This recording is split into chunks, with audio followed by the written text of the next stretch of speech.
Bonjour. Aujourd'hui, nous allons étudier au sujet du mystérieux chiffre 666 dont la Bible nous parle dans le livre de l'Apocalypse, chapitre 13, verset 18. Nous lisons. C'est ici la sagesse, que celui qui a de l'intelligence calcule le nombre de la bête, car c'est un nombre d'hommes, et son nombre est 666.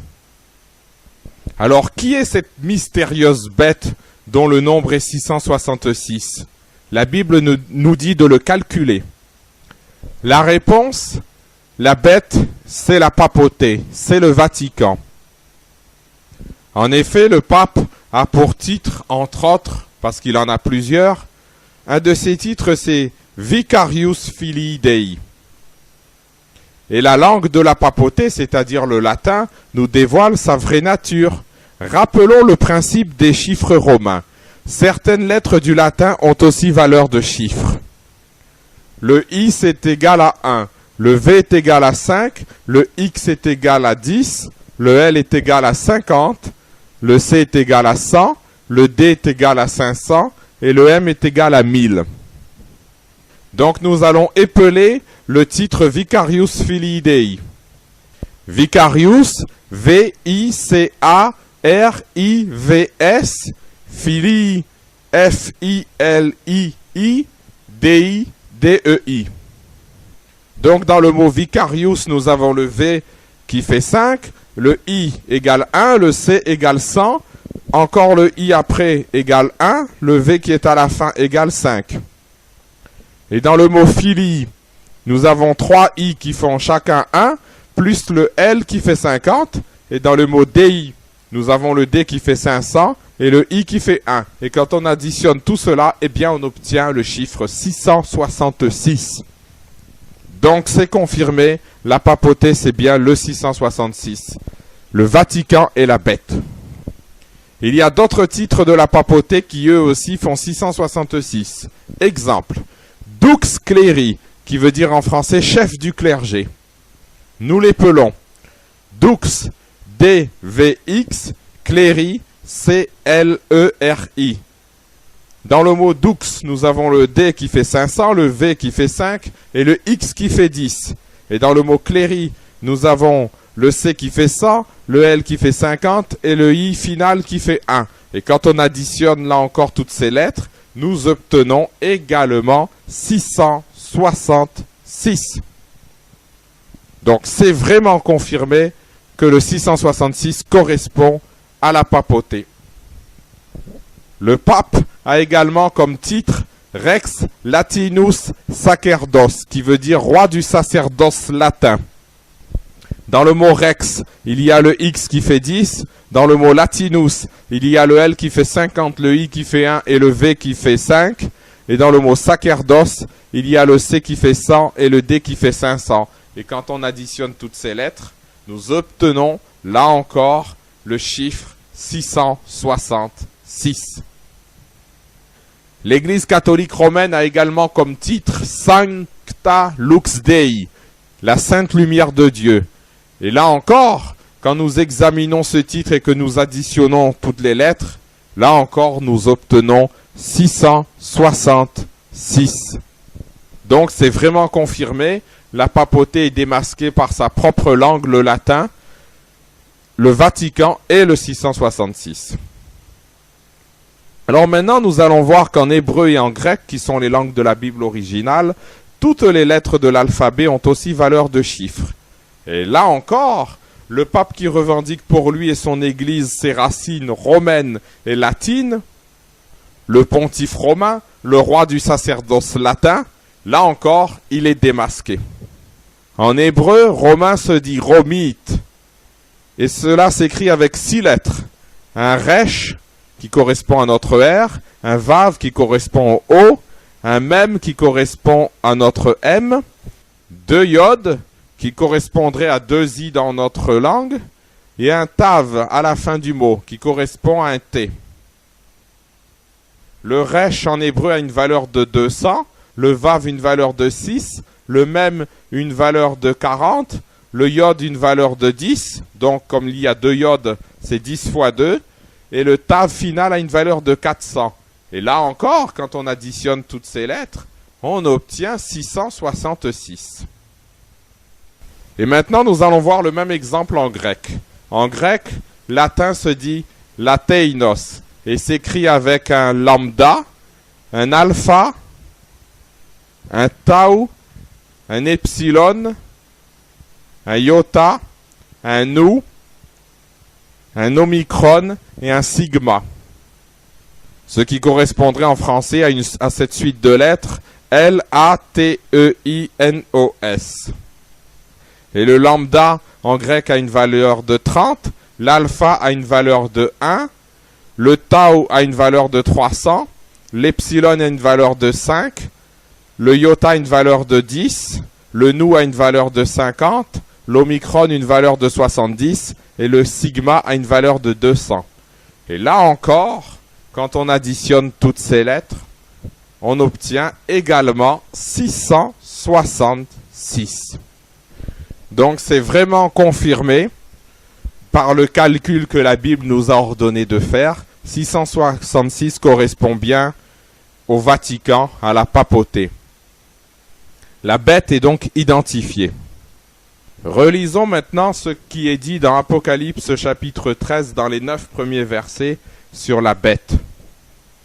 Puis je vis monter de la mer une bête qui avait 10 cornes et 7 têtes, et sur ses cornes 10 diadèmes, et sur ses têtes des noms de blasphème. Au verset 2, le dragon lui donna sa puissance et son trône et une grande autorité. Donc, comme on a vu que le 666 et la bête correspondaient au Vatican, donc le dragon c'est Satan, donc c'est Satan qui dirige le Vatican. Et cela s'est bien vu tout au long du Moyen-Âge, avec les sanglantes persécutions qui ont été organisées par l'Église catholique romaine à travers toute l'Europe et en Amérique latine. Ces millions d'hérétiques qui ont été mis à mort de façon la plus cruelle par l'Église romaine. Cela est un témoignage irréfutable de la véritable nature de l'Église catholique romaine. C'est ce que nous sous-entend le verset 10. Si quelqu'un mène en captivité, il ira en captivité, et si quelqu'un tue par l'épée, il faut qu'il soit tué par l'épée. Et c'est ce que sous-entend également le verset 7. Et il lui fut donné de faire la guerre aux saints et de les vaincre. Et il lui fut donné autorité sur toute tribu, tout peuple, toute langue et toute nation. L'enseignement de la bête, donc de l'Église catholique, est en abomination à Dieu. C'est ce que sous-entend le verset 5. Et il lui fut donné une bouche qui proférait des paroles arrogantes et des blasphèmes. Et quelle parole plus arrogante que l'enseignement du pape Léon XIII, qui se disait être Dieu lui-même, caché sous un voile de chair. Maintenant, il faut savoir que tout pape, quand il commence son pontificat, choisit un drapeau personnel pour le représenter. Un drapeau qui flotte en plus du drapeau du Vatican. Et les drapeaux ou blasons que les papes choisissent sont souvent très révélateurs. Par exemple, Grégoire VIII a choisi 2 épées sur son drapeau. Ce qui fait penser au verset biblique « Tous ceux qui prendront l'épée périront par l'épée » Matthieu chapitre 26 verset 52. Grégoire X a choisi un serpent surmonté d'une couronne en train de dévorer un enfant. Ce qui fait penser au verset biblique d'Apocalypse 12 verset 9 et verset 4. Et il fut précipité le grand dragon, le serpent ancien appelé le diable et Satan, celui qui séduit toute la terre. Le dragon se tint devant la femme qui allait enfanter afin de dévorer son enfant. Grégoire XIII, le pape qui s'est réjoui du massacre de la Saint-Barthélemy en 1572, lui, il a tout simplement choisi un dragon pour le représenter. Ce qui nous fait penser à ce verset, Apocalypse 12, verset 17, « Et le dragon fut irrité contre la femme, et il s'en alla faire la guerre au reste de sa postérité, à ceux qui gardent les commandements de Dieu et qui ont le témoignage de Jésus. » Un verset qui confirme toutes les persécutions que l'Église catholique a faites, tout le sang qui a été versé, comme donc ce pape que nous venons de voir, qui s'est réjoui du massacre de la Saint-Barthélemy.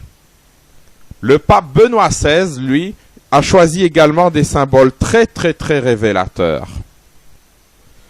Il a choisi 2 symboles sur son drapeau. À gauche du drapeau, il y a la tête d'une femme, surmontée d'une couronne avec de grandes boucles d'oreilles. La tête est de couleur rouge. Cela nous fait penser directement au verset suivant, Apocalypse 17, versets 4 et 18. Cette femme était vêtue de pourpre et d'écarlate et parée d'or, de pierres précieuses et de perles. Elle tenait dans sa main une coupe d'or remplie d'abominations et des impuretés de sa prostitution. Et la femme que tu as vue, c'est la grande ville qui a la royauté sur les rois de la terre.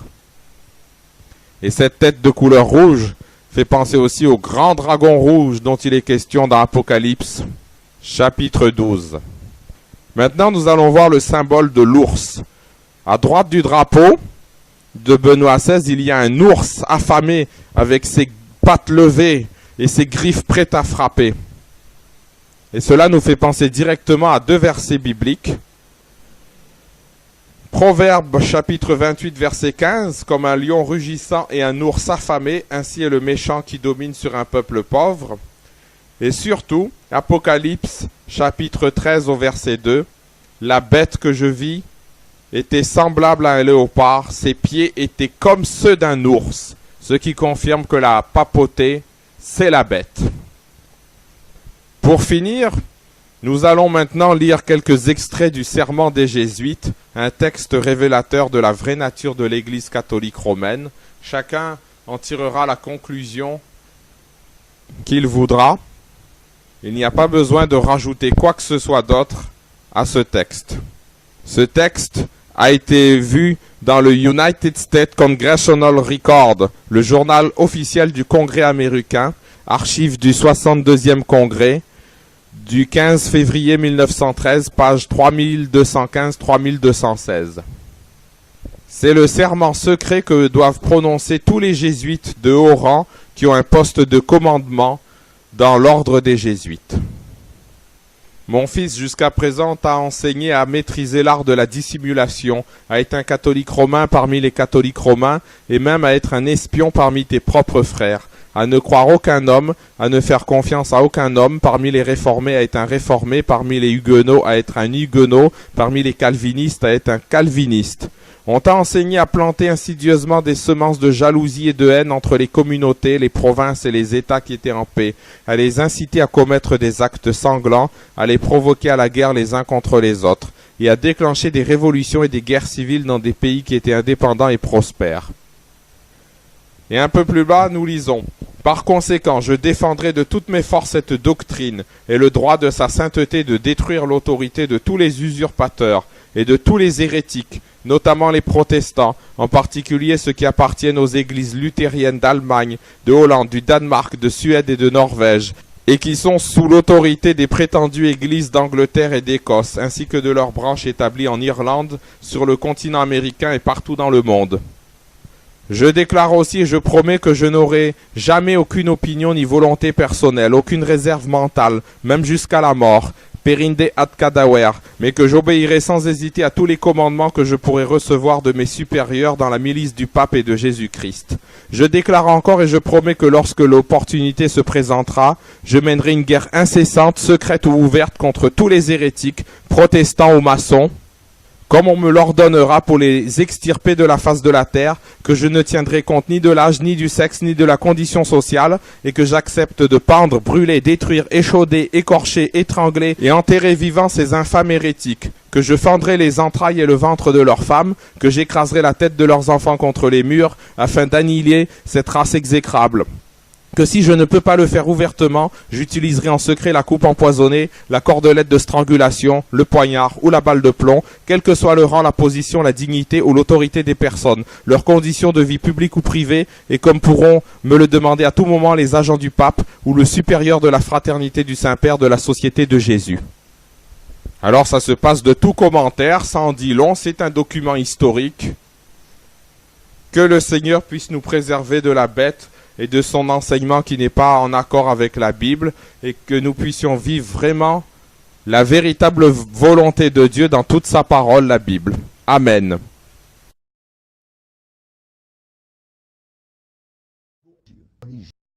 C'était des gens au cou raide, en bon français, stiff neck.